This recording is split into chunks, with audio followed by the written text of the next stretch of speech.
green, no baloney, no baloney. Hey. Let me beat it. That 29-year-old Taralynn Bowers was allegedly shot and killed by her ex-girlfriend. I spoke to her sister today, who tells me that she really wishes that her sister would have stayed away from this ex-girlfriend. Now the family says that they want justice for their loved one who was taken too soon. I can't see my sister no more, so it's hard to suffer. She walked back into that apartment at 3:45 p.m. on August 31st, 2025. Her ex-girlfriend had called and asked her to come back. They'd been arguing all day, but now Marche said they could finally talk it out. Settle things. Rest their case. Taralynn Bowers believed her. 5 seconds after she stepped through that door, she was shot in the head. And here's the part that makes this case so twisted. The woman who pulled the trigger is now sitting in a Hamilton County jail cell, or probably not. Let's keep that in mind. She's claiming she had no choice, that she was defending herself against a woman she invited back. How do you claim self-defense when you made the call? By the end of this story, you're going to know exactly what happened in those 5 seconds. But more importantly, you're going to understand why Taralynn went back, why she ignored every warning from her sister, and why Marche Luther thought she could get away with murder by calling it protection. This isn't just a story about a shooting. It's about the psychology of control, the pattern of abuse, and the one decision that cost a mother of 4 her life. But before we get to that final moment, you need to understand who these 2 women were. Because nothing about that night makes sense unless you see the pattern that led there. Welcome to Mind Twist True Crime Stories. Kindly support us by subscribing to this channel and turn on the notification bell icon. I'd also love to know where you are watching from.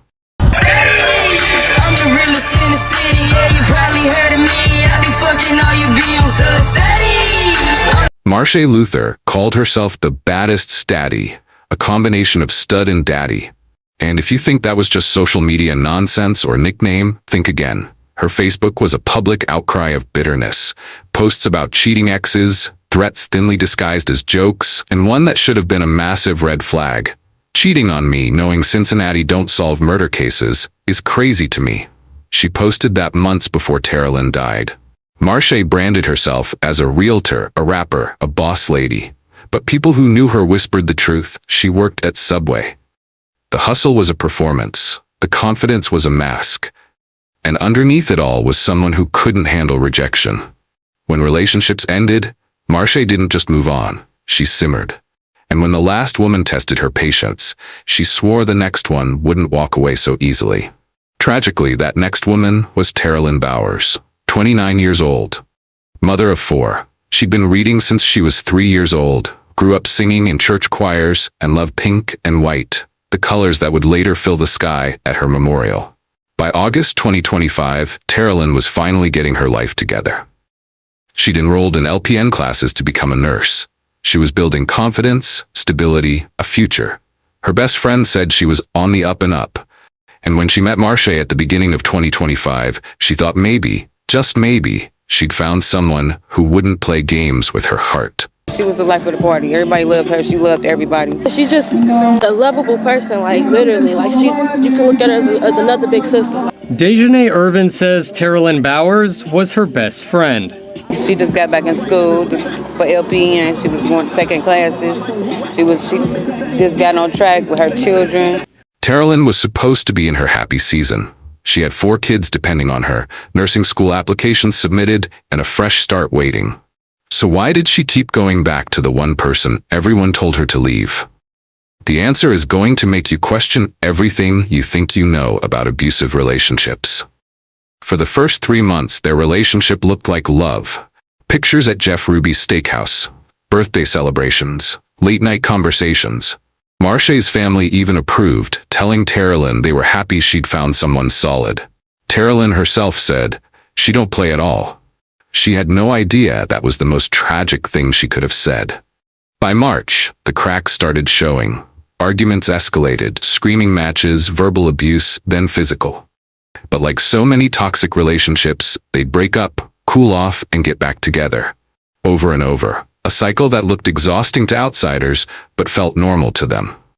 By August 30th, less than 24 hours before Taralynn would die, they were back together again. If any of this sounds familiar, if you've ever been in a relationship where the highs feel amazing, but the lows get darker every time, I need you to check the link in the description. I created a guide called Love Shouldn't Hurt, a survival guide to spotting red flags and escaping abuse before it turns deadly. It breaks down every psychological pattern Marche was using, every warning sign Taralynn missed, every tactic abusers rely on to keep people trapped.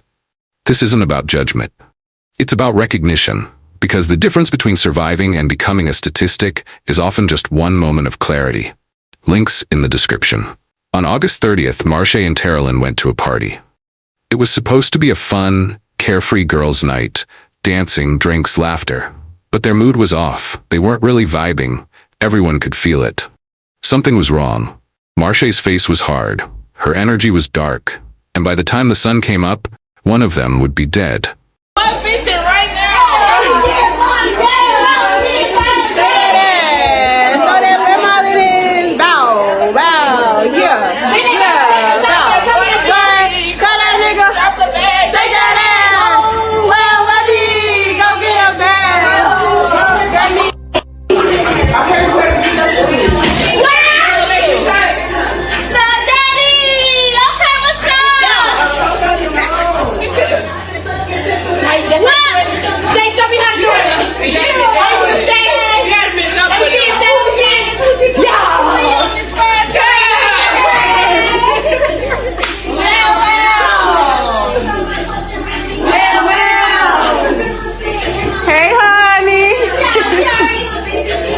Marche, y'all.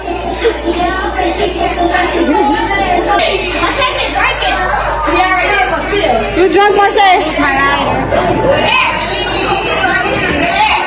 Cause you don't scare me. When you see someone's mood shift like that, angry, heavy, off, do you ever think something bad is about to happen? Or do you brush it off as just a bad day? Tell me in the comments what you would have done.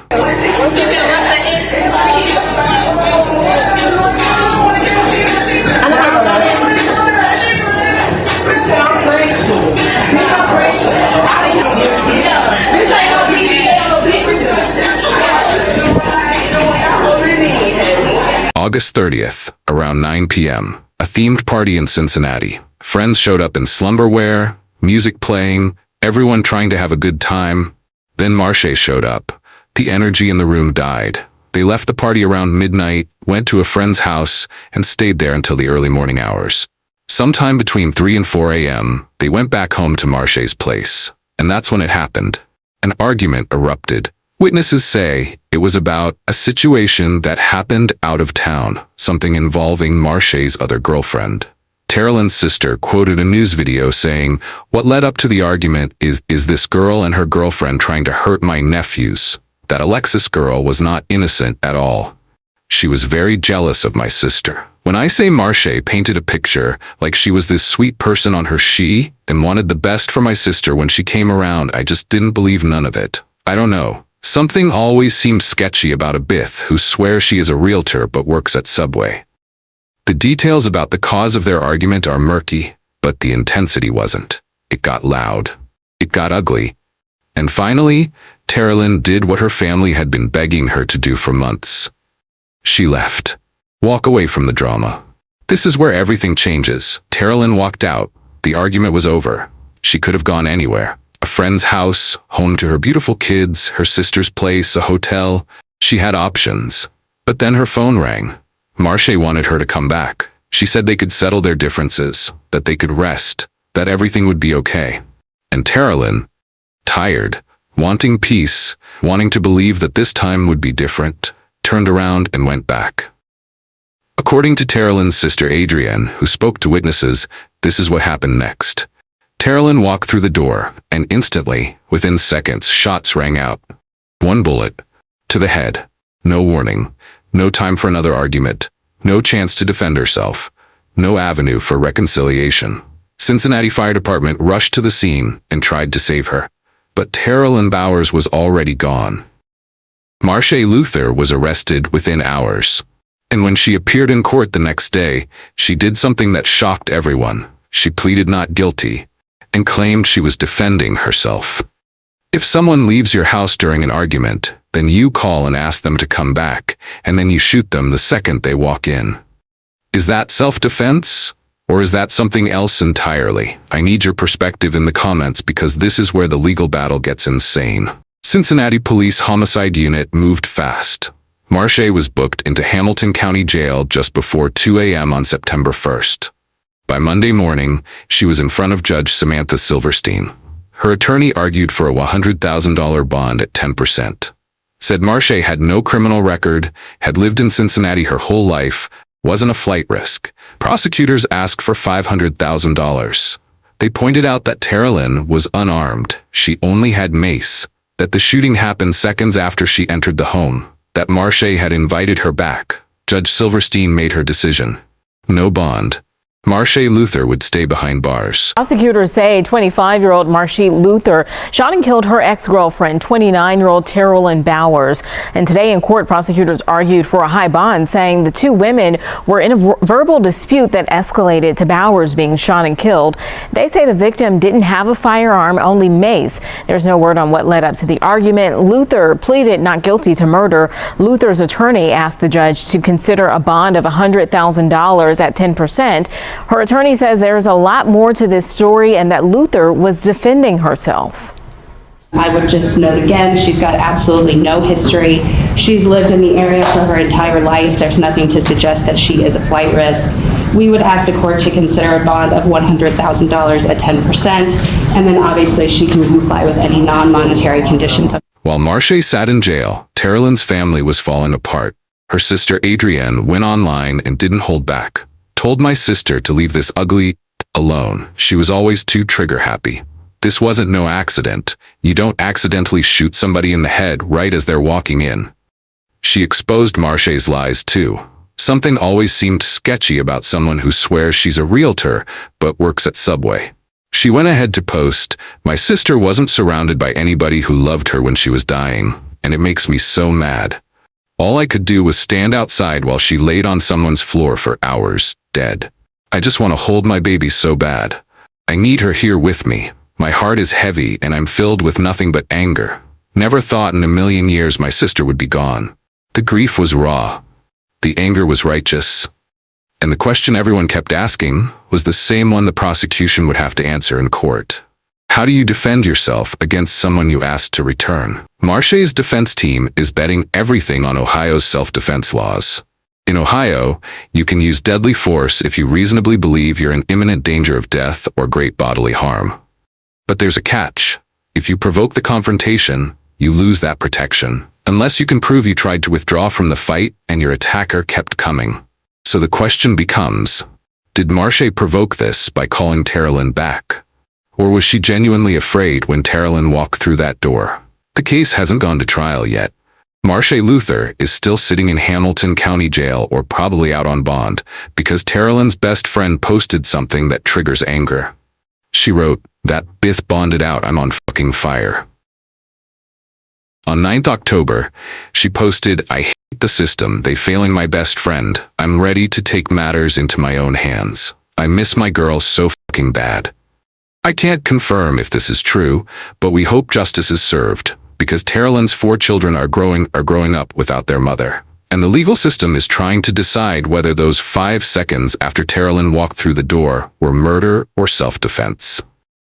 But there's one more thing you need to know about this case, something that changes how you look at the entire story. Do you think someone can genuinely feel threatened by a person they invited back into their home? Or is fear just the excuse people use when they've already made up their mind to hurt someone? Serious question. Drop your take below. Here's the twist. This wasn't the first time Marche had threatened violence. Months before Taralynn died, Marche posted on Facebook, "Cheating on me, knowing Cincinnati don't solve murder cases is crazy to me." That wasn't a joke. That was a warning. Marche had built an entire persona around being untouchable. The baddest STADDY, the one who didn't take disrespect, the one who controlled the narrative.